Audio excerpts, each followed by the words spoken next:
नमस्कार, good morning. तर सकाळ सकाळी मी नाश्ता करून घेतला उपीटाचा. आईने उपीट केलं तर सगळ्यांनीच नाश्ता करून घेतला.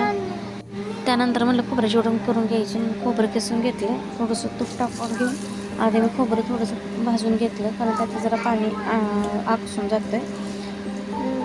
अशा प्रकारे मी खोबरं भाजून घेतलं. नंतर साखर जरासं थोडंसं दूध ओतून घेतलं.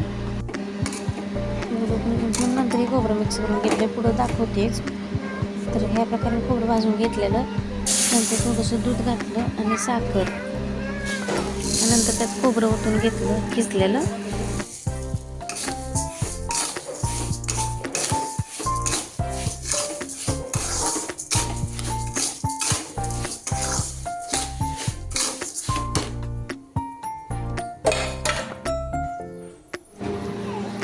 चांगलं परतून घेतलं.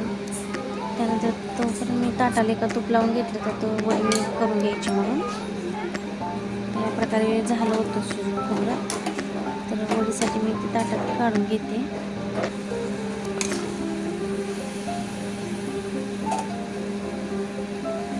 अशा प्रकारे मी वडीसाठी खोबरं काढून घेतले, ते भाजलेलं बघू शकता.